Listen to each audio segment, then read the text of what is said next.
আরেকটা ছোটো বন্ধুকে একটা গিফট দিতে চাই। আমাদের সব বন্ধুরা এখানে আছে। আসসালামু আলাইকুম গাইজ।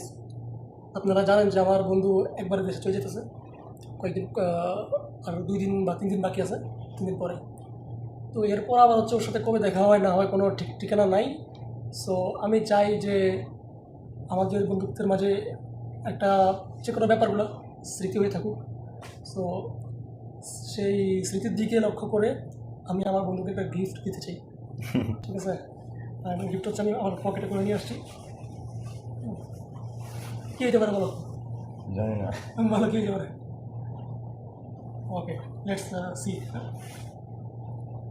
এই যে পকেটে করে নিয়ে আসছি, লুক দ্য গিফট। এদিকে এদিকে জুম করো, কাছানো ক্যামেরাটা কাছানো। এই যে আমাদের সব বন্ধুরা এখানে আছে। ইভেন এটা হচ্ছে সেটা ফ্রন্ট সাইড।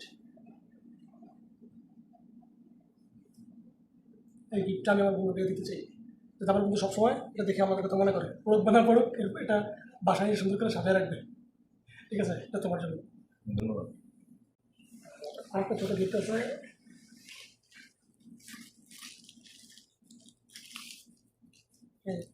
আমি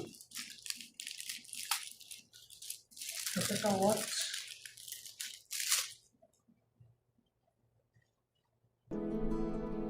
আমাকে গিফটের দরকার না, শুধু আপনারা ভালোবাসলেই ওটাই অনেক অনেক যথেষ্ট, আর কিছু লাগে না।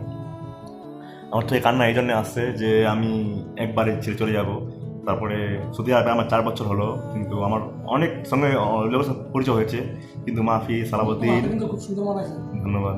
পছন্দ হয়েছে। অনেক অনেক মাফি, সালাবুদ্দিন, ইমরান, এদের সঙ্গে মানে বন্ধু এরকম হয়েছে আমার ইন্ডিয়ার বন্ধুগুলার থেকেও বেশি। কিন্তু এদেরকে আমি জীবনও কোনোদিন ফেভারিট কালার। আমি এদেরকে আমি জীবনও কোনোদিন ভুলবো না। আর যেন আল্লাহর কাছে আমি মানে প্রার্থনা করি যেন এদের সঙ্গে আবার দেখা হয়, সৌদি আরবে না হলেও যেন ইন্ডিয়ায় হয়।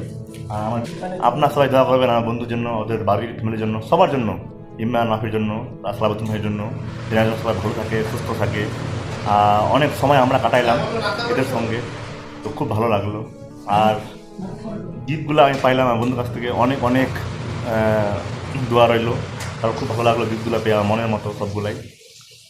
গিফটটা বড় কথা না, কিন্তু এটা মানে ভালোবাসছে, এটা আমার জন্য অনেক পাওয়া, আর কিছু লাগে না। তো তোমাদের সবাই নিমন্ত্রণ রইলাম।